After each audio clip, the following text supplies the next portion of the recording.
Economista con quien siempre hablamos de estos temas de la economía de la República Argentina. Bienvenido, ¿cómo estás? ¿Qué tal, Fernando? ¿Cómo estás? Muy bien, muy bien.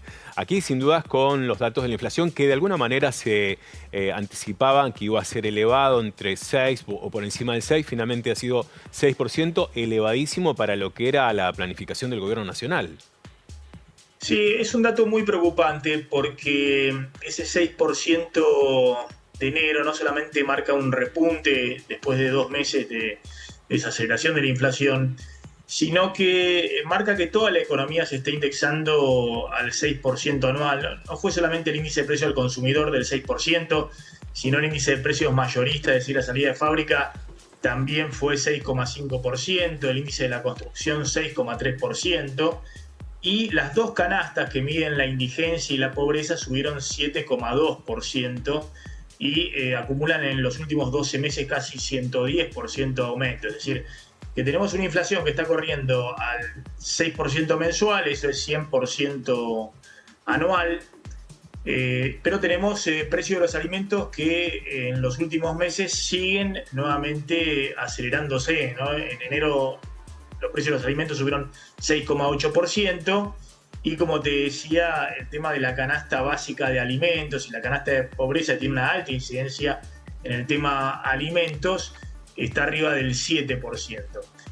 Todavía es más preocupante porque en enero no hubo un impacto fuerte de la carne, que muestra en las últimas 6 semanas un aumento del 40% del kilo vivo, pero eso todavía no se había trasladado en enero completamente al mostrador. De hecho, no lo registró ese aumento el INDEC, porque los aumentos al consumidor en el precio de la carne se dieron fundamentalmente los últimos días de enero y principalmente las 2 primeras semanas de febrero. Con lo cual, en el Banco Central, que tiene una medición paralela a la del INDEC, hacen también mediciones diarias de inflación. Sí.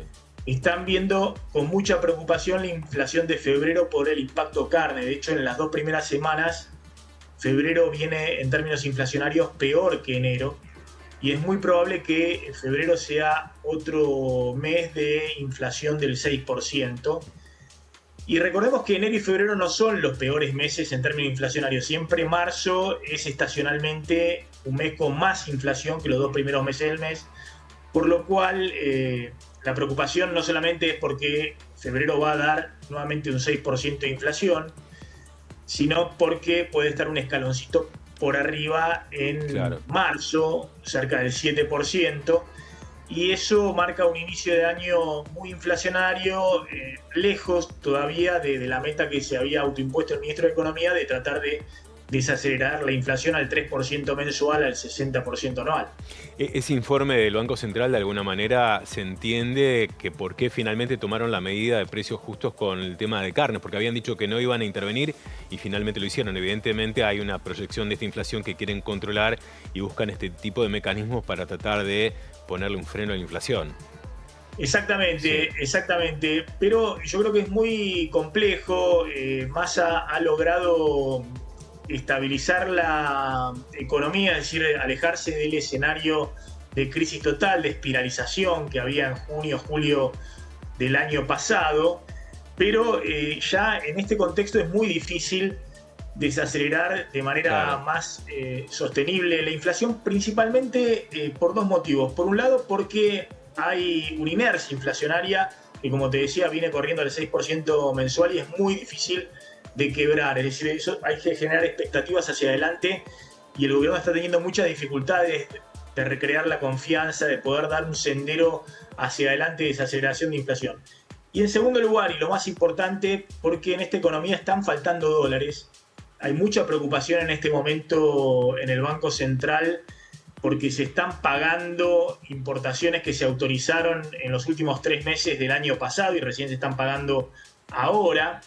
Y por eso, desde principios de febrero, las nuevas autorizaciones de importaciones se han endurecido al máximo. Es decir, se ha cerrado todavía más el cepo de la CIRA, del sistema de importaciones, para las nuevas autorizaciones, porque el Banco Central ve que hacia adelante hay un problema de escasez de dólares y eso impacta no solamente en los precios, es decir, los empresarios que no pueden importar están remarcando por arriba del tipo de cambio oficial.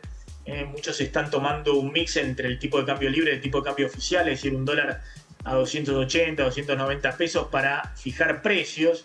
Y eso ocurre en una serie de sectores muy grandes porque están con mucha escasez de insumos importados. Y eso tiene impacto también en el nivel de actividad. Por eso el desafío es doble, el que tiene por delante el ministro de Economía. No es solamente el desafío de tratar de marcar un sendero de desinflación, que yo te diría que la apuesta es a partir de abril, porque va a ser muy difícil marcarlo antes de marzo, sino la apuesta también es mantener el nivel de actividad. Y claro, parece ser un objetivo en este momento muy difícil de sostener. Es muy importante sostener el nivel de actividad, el nivel de empleo de esta economía, porque 100% de inflación, cuando vos tenés un nivel elevado de empleo y de actividad como existe actualmente, se tolera mucho más que una inflación muy elevada con una economía que se va enfriando. Y en este contexto, ¿cómo inciden los salarios a la baja? Porque hay una pérdida del salario si uno lo compara con años atrás.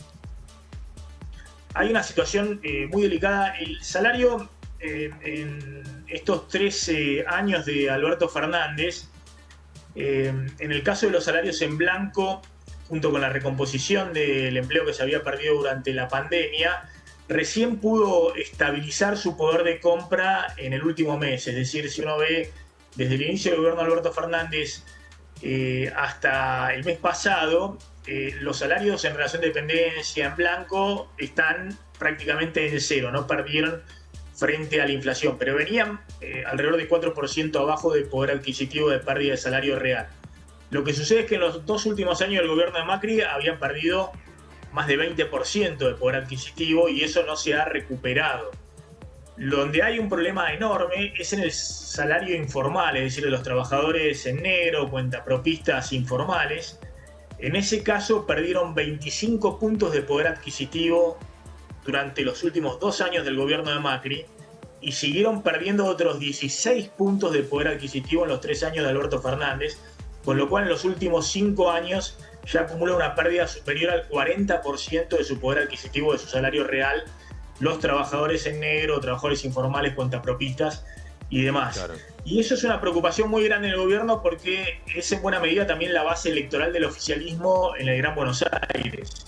Y es muy difícil de compensar eso en una economía que tiene tantas tensiones inflacionarias y tantas restricciones desde el punto de vista fiscal como tienen actualmente el plan económico con el Fondo Monetario. Massa sigue tratando de encarrilar el acuerdo con el fondo, con un ajuste fiscal que hoy está involucrando a la obra pública, las transferencias a las provincias, los planes sociales donde se han congelado todas las vacantes y se están dando de baja en planes sociales por distintas irregularidades. Es decir, no hay mucho margen para compensar esa pérdida de salario real muy fuerte que está ocurriendo en el 40% de la economía, que es el 40% que trabaja informalmente en la Argentina. Maximiliano, lo último y aprovechando el tiempo, porque se ha hablado mucho de la deuda en pesos. De hecho, hay un documento que lanzó Juntos por el Cambio diciendo que no se iba a poder pagar.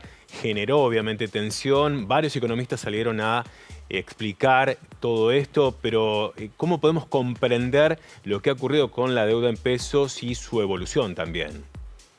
Yo creo que se ha puesto mucho énfasis en la deuda en pesos, porque es cierto, hay una serie de vencimientos muy elevados de deuda en pesos en abril, mayo, junio, julio, agosto y septiembre, es decir, en plena campaña electoral, y hasta ahora todos los vencimientos que han sido renovados están cayendo en esos meses. Es difícil pasar los vencimientos para el próximo gobierno, entre otras cosas porque el anterior gobierno defaulteó la deuda en pesos, reperfiló compulsivamente la deuda en pesos. Entonces se da la paradoja de que a este gobierno, que es menos amigable con el mercado, le renuevan la deuda en pesos dentro de su gestión, pero si la quiere pasar para el próximo gobierno, que supuestamente es una oposición más amigable con el mercado, hay un temor de que un futuro gobierno de la actual oposición pueda defaultear nuevamente la deuda en pesos. Entonces se da una situación muy difícil en la transición política. Pero yo no creo que ese sea hoy el problema. Creo que el gobierno va a encontrar fórmulas, como ha encontrado hasta ahora en lo que va del año, para refinanciar la deuda en pesos,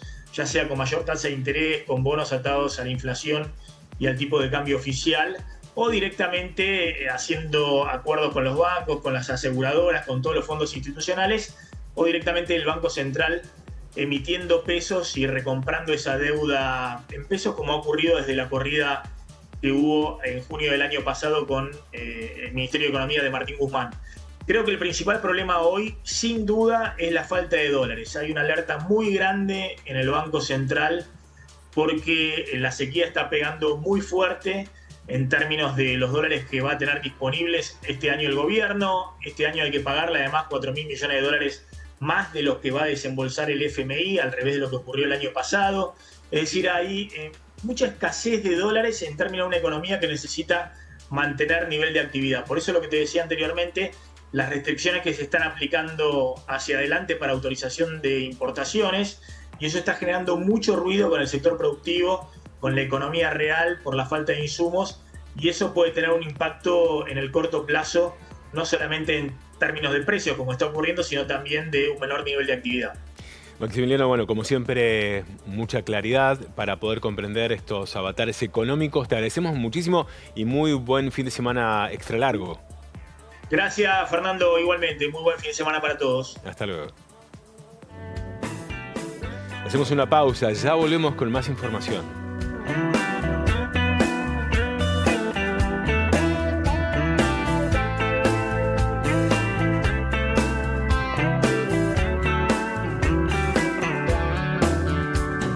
Lo mejor que tiene ya lo tuvo para mí esa mujer.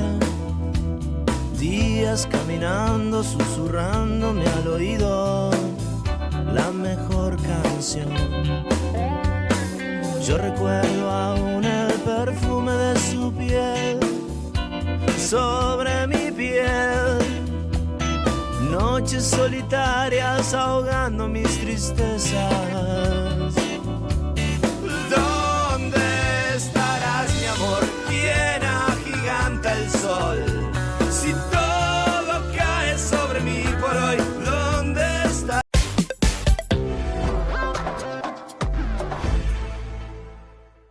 Del 15 al 28 de febrero, regalale amor a tu casa con el Black Friday de Familia Bercomat. Aprovecha hasta 50% en productos seleccionados. Además, llévate todo en cuotas con el préstamo de la casa. ¡No esperes más! Con Cetrogar, el carnaval es una fiesta. Del 17 al 21 de febrero, festeja con nosotros. Llévate los mejores productos y lo último en tecnología hasta 18 cuotas super bajas. Cetrogar, acompaña tu vida. Con Billetera Entre Ríos, ahorrar es más fácil. Descárgala y empezá a usarla. Como consumidor, accede a reintegros en tus compras. Si tenés un comercio, vas a poder mejorar tus ventas. Para más información, ingresa en entreríos.gov.ar/billetera. Con Billetera Entre Ríos, comprar es ganar. Gobierno de Entre Ríos.